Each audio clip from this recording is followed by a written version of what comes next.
Olá e bem-vindos! Hoje vamos pegar na lei mais famosa e fundamental da eletricidade e, bem, vamos fazer-lhe um upgrade, uma atualização essencial para a preparar para o mundo da corrente alternada. Este é um passo absolutamente crucial para quem quer perceber como é que a eletricidade funciona a sério no nosso dia-a-dia. E começamos com esta pergunta. Aquela fórmula que quase toda a gente aprendeu na escola, V igual a R vezes I, é super elegante, super simples, mas será que conta a história toda? A resposta curta, como vamos descobrir, é que não. Tem os seus limites.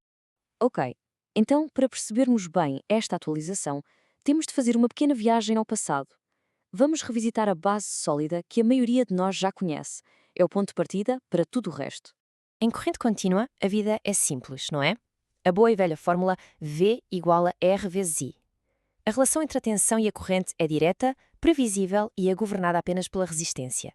É uma fundação perfeita, sem dúvida, só que o mundo real é um bocadinho mais complexo do que isso. E é exatamente aqui que as coisas começam a ficar muito mais interessantes. Assim que saímos do mundo estável e previsível da corrente contínua e entramos num universo dinâmico da corrente alternada, aparecem novos elementos que vêm baralhar completamente este cenário tão simples. Aqui em corrente alternada, a resistência não está sozinha. Entram em campo os indutores, que basicamente criam um atraso na corrente, e os condensadores, que se opõem a mudanças de tensão. E o que é que isto significa? Significa que estes dois novos jogadores introduzem uma oposição que depende da frequência. Algo que a nossa simples letra R não consegue de todo explicar sozinha. E é por isso que precisamos de um novo conceito. É aqui que entra a grande estrela da nossa conversa de hoje, a impedância. É o conceito que unifica toda a oposição num circuito de corrente alternada e que nos dá, finalmente, uma visão completa. Exato! A resistência passa a ser apenas uma peça do puzzle. A impedância, essa sim, é o puzzle inteiro. É um conceito muito mais poderoso que nos permite analisar os circuitos de uma forma incrivelmente mais precisa. Então, formalmente, o que é a impedância, representada pela letra Z? Bem, de forma simples, é a oposição total que um circuito oferece à passagem da corrente alternada. É a soma de tudo o que se opõe ao fluxo, a resistência, que já conhecemos, e mais um conceito novo chamado reatância, que vem precisamente dos indutores e dos condensadores. E a sua forma matemática é o que a torna tão genial. Z igual a R mais JX.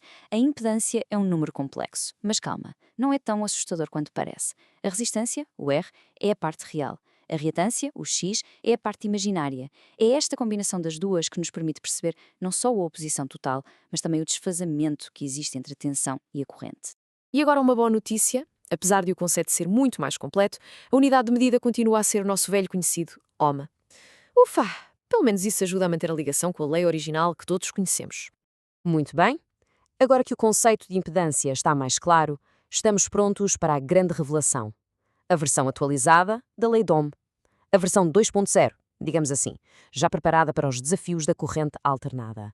E olhem só para isto. É brilhante. Vistas lado a lado, a estrutura é exatamente a mesma. A tensão é igual à oposição vezes a corrente. Mas aquela simples troca da letra R pela letra Z parece uma coisa pequena, mas é uma mudança profunda, com implicações enormes. Então, qual é a maior diferença na prática? É que V, Z e I deixam de ser números simples e passam a ser fasores. E o que é um fasor? Pensem numa seta. Uma seta tem um comprimento, certo? Isso é a magnitude. E também aponta numa certa direção, que é o ângulo de fase. É essa direção que nos dá a informação de ouro, o quão adiantada ou atrasada a corrente está em relação à tensão. Ok, chega de teoria por agora. Vamos ver como é que isto tudo se aplica no mundo real. Porque dominar a impedância não é, de todo, um exercício académico. É uma ferramenta absolutamente fundamental para a engenharia moderna. Por exemplo, para calcular a corrente, a fórmula é I igual a V a dividir por Z. Como estamos a falar de fasores, o método mais fácil é mesmo usar a forma polar. É simples. Dividimos as magnitudes, ou os tamanhos, e subtraímos os ângulos. O resultado dá-nos logo a magnitude exata da corrente e o seu desfazamento. Esta citação resume tudo na perfeição. Isto não é daquelas coisas que se aprendem na faculdade e nunca mais se usam.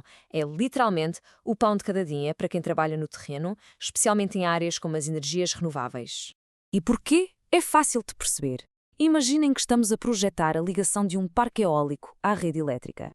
Tudo, mas mesmo tudo, tem impedância. Os cabos, os transformadores, as linhas.